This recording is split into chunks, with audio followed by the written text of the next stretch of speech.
My cheating wife tried to make me pay for treating her affair child after she was abandoned by a Daryl Gibson. I was married to Sheila for 24 years.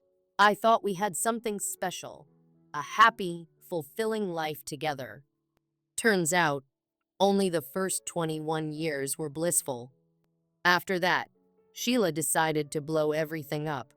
Apparently, she had been seeing some guy named Jeff Woods behind my back for 3 years. This wasn't a casual fling. They were in love, or so she claimed. I'm a grown man, so if Sheila didn't want me anymore, fine. But she didn't just leave me. She shattered everything I thought I knew. The real gut punch. My 3 kids, Jason, Michael, and Kimberly, knew about the affair all along. They knew their mom was cheating, that she was planning to leave me, and they said nothing. Not one word. They didn't want to get caught in the middle, so they sided with her and kept me in the dark. Bitter doesn't even begin to describe how I felt. Instead of letting anger consume me, I found solace on the water. I bought a boat, started sailing, and left everything behind. For 7 years, the ocean was my escape. I did a bit of charter work, but mostly, I just drifted. Then one day, Kimberly called. She told me Sheila had a new daughter, Karen, who needed a kidney transplant. And they wanted me, the man they cast aside, to get tested. That's when everything unraveled. Sheila had been pregnant with Karen when she left me. My kids knew. They knew, and they never told me. Disgusted doesn't even begin to cover it. But life's funny. Just when you think you've had enough, it throws something new at you. Sheila showed up on my dock as I was preparing to set sail for Bermuda. My boat was already drifting when she jumped on board. She handcuffed herself to the mooring point and locked eyes with me. Daryl, I know you're furious, but Karen needs your help. She'll die without your kidney. Please, don't let your anger at me hurt her. You're a better person than that. I laughed, a deep, bitter laugh. Now I'm a better person? Funny you didn't think that when you were sneaking around with Jeff. From the dock, a little girl's voice called out, "Mommy?" Sheila shouted back, "It's okay, honey. Mommy's fixing things." I turned to Sheila. "Fixing things? You've got some nerve. Get off my boat." She didn't budge. "I can't. Jason has the key, and he's back on the dock." "Oh, I see," I said, pushing the throttle forward. "Guess you're coming to Bermuda with me." "Daryl, what are you doing?" She screamed.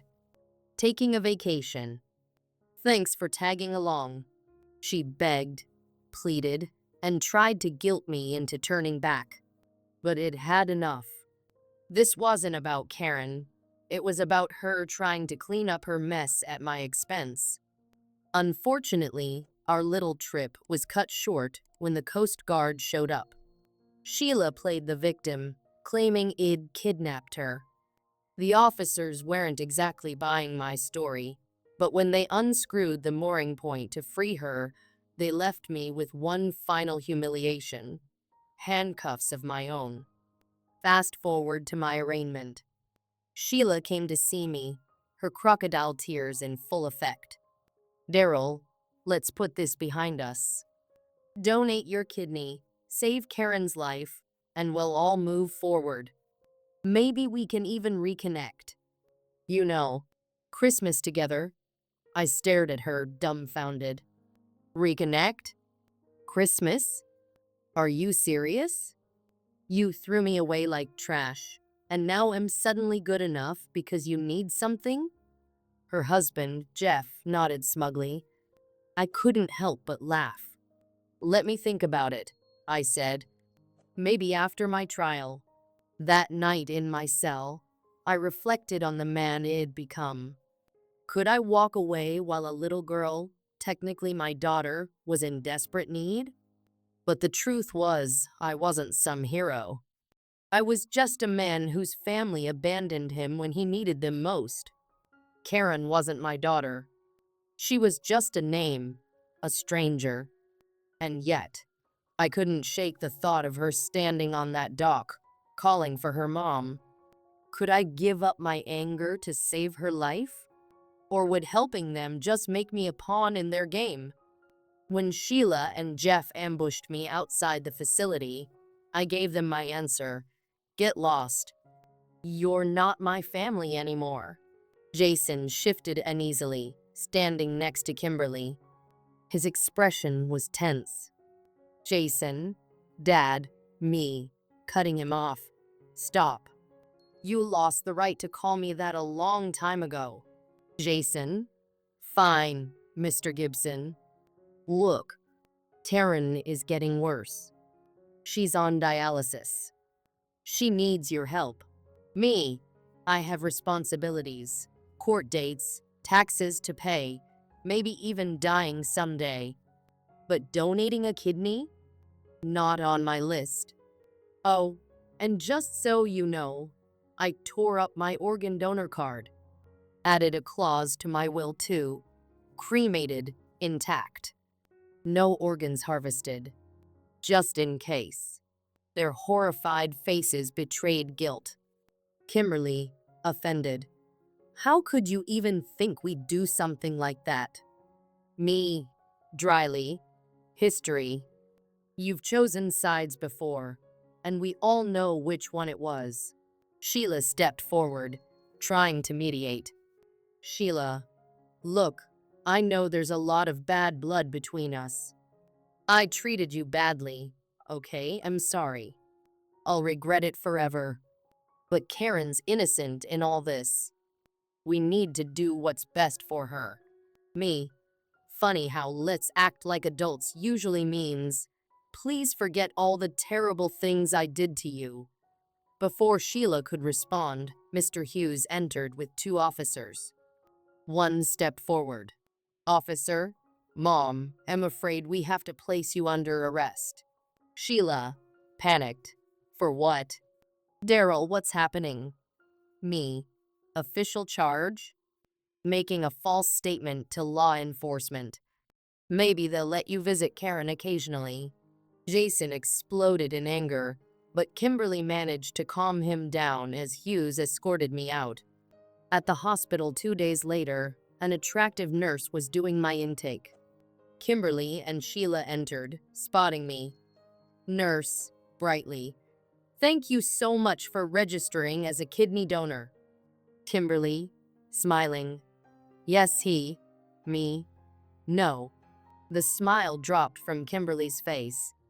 The nurse glanced between us, clearly confused, before excusing herself. Sheila, desperate. This is so generous of you.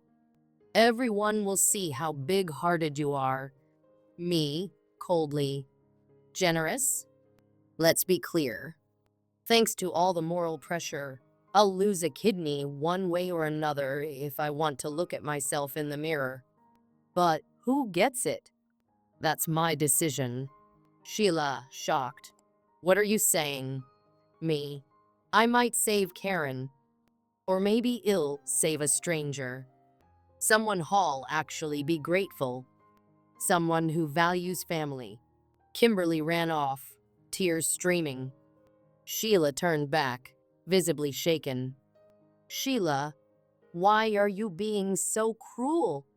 This isn't you. Me, Icy. You cheated on me for 3 years, hit me with a surprise divorce, turned my kids against me, and got me arrested. You keep making your problems mine. So no, you don't get to tell me who I am anymore. Sheila, if you're going to help, why all the conditions? Me. Have every Woods family member here tomorrow at 8 a.m. sharp. No exceptions. And get all the release forms signed. No delays. Oh, and one more thing. I handed Sheila an envelope. Me. Kimberly has a doctor's appointment today. She needs to be there. As for the rest, you'll find out tomorrow. The next morning, The Woods clan sat across from me in a conference room. Mr. Hughes and a notary were by my side. I looked them over. Sheila, Jeff, Jason, Michael, and finally Kimberly, avoiding my gaze. Me. Doctors found 2 matches for my kidney. One excellent, one decent. I let the lie linger. Me. The doctors want it to be their choice, but am insisting it be mine. Jeff, angry. Why are you being such a hard-ass, Daryl? Me. First, it's Mr. Gibson. Second, am not here to justify myself. You all expect me to make a huge sacrifice, but let's be clear. I don't owe any of you anything. I paused, letting that sink in. Me. And while someone will get a kidney, it doesn't have to be Karen. Sheila, panicked. You'd let her die? Me. Sheila, I walked away after everything you did, cheating, lying, turning my kids against me. But you dragged me back into your mess. So now, you play by my rules. I slid a stack of papers across the table. Me. Here's the deal. You, Jeff, Jason, and Michael, all of you, change your last names. I don't care to what, but I want Woods erased. Permanently. Michael grabbed a pen, signing immediately. Michael, if this gets Karen a kidney, fine. Jason, furious. You've turned into a real jerk, Dad. Me, calmly, funny. I was thinking the same about you. I motioned for the rest to sign. The tension in the room was palpable. Me, now you all get to decide. Do you love Karen enough to sacrifice something of your own? Because I already have. Mr. Gibson's mother had been unhappy for years. I placed the envelope on the table, sliding it back and forth between my hands. His eyes followed it, darting with unease. Were those the years she was sneaking around with Jeff Woods behind my back?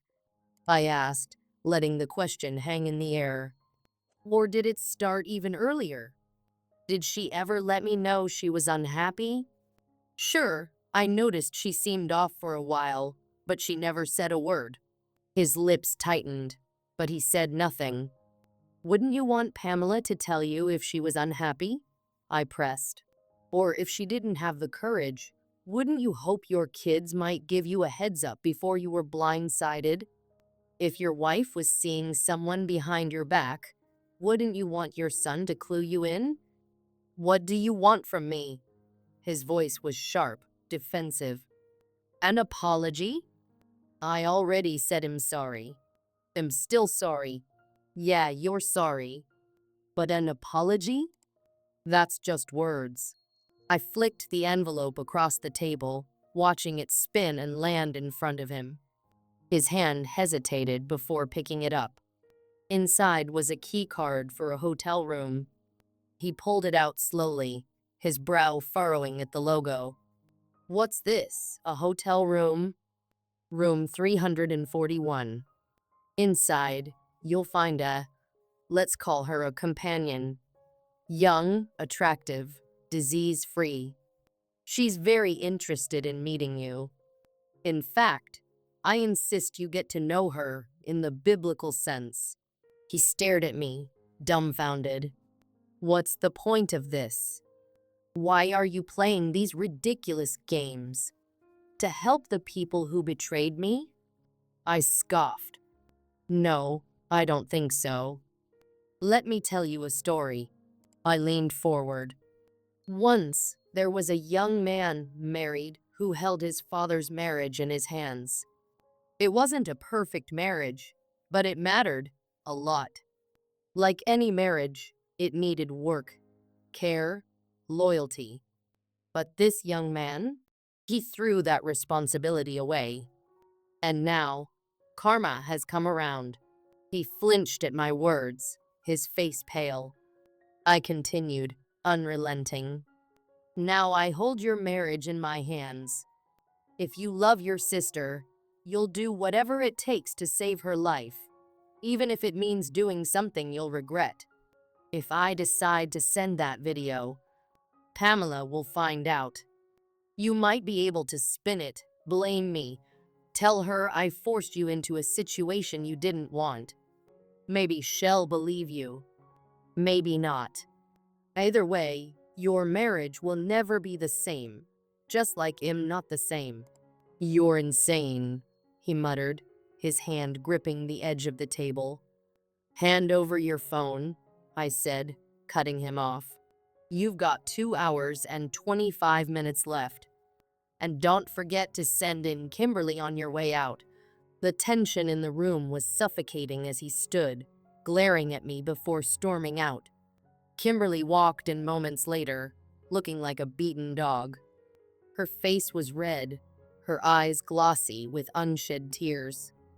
Dad, she whispered, her voice trembling. I'm so sorry. I never put myself in your shoes. You were always the strong one, the one who took the hits. I thought you'd get over it quickly. But you didn't. You're right. I didn't. My voice was cold. I didn't think it would hurt you like this. Not like this, she said, her voice cracking. And it still does. Every day. Do you know what hurts the most? I asked, leaning back in my chair. She shook her head.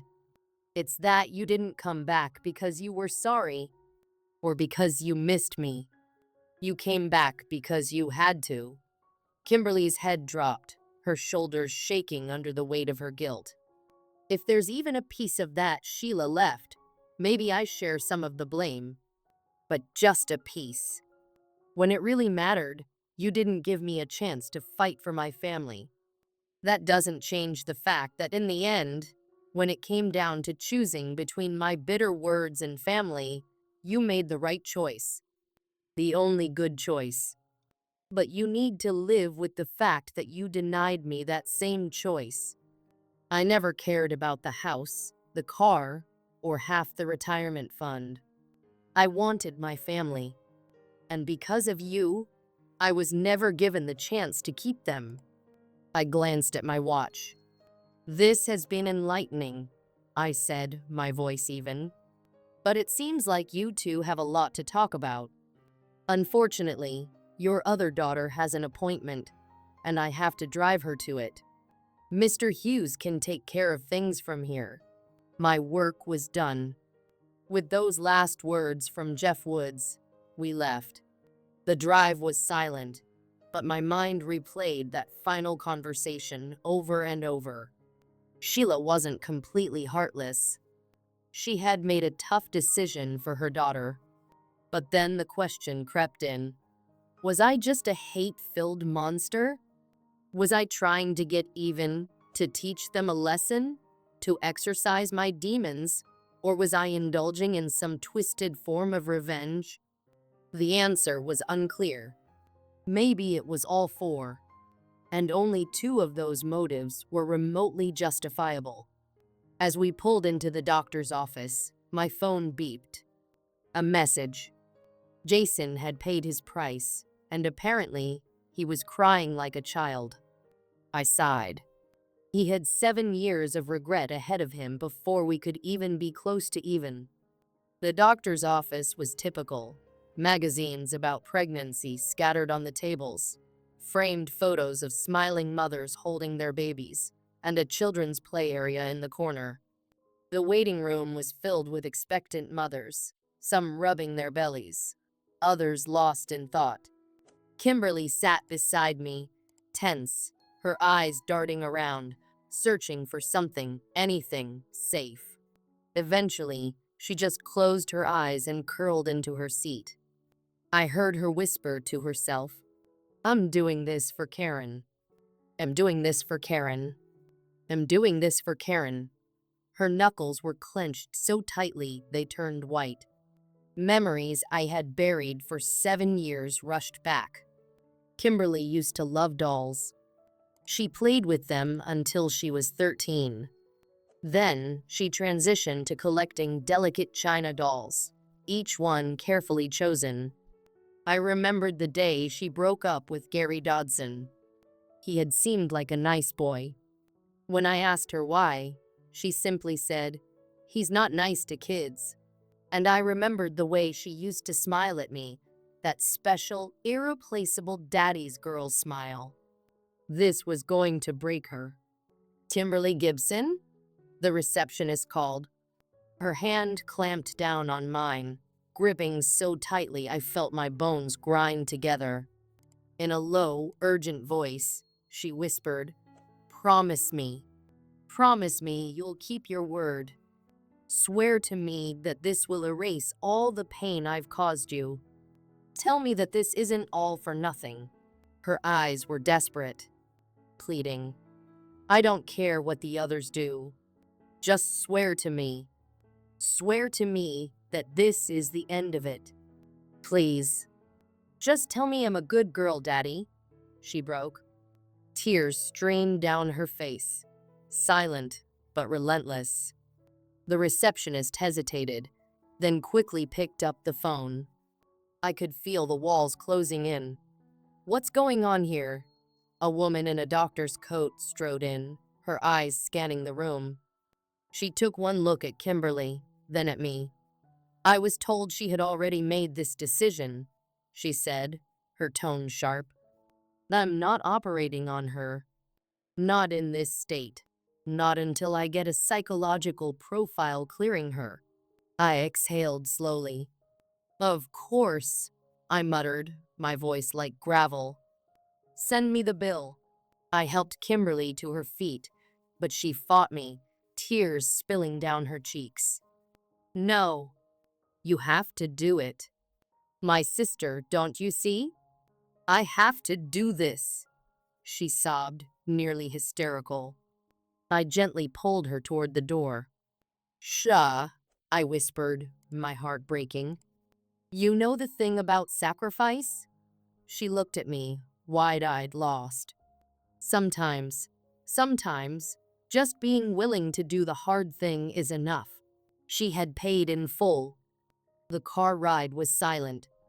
Kimberly's tears had dried, but she looked empty, hollow. "What now?"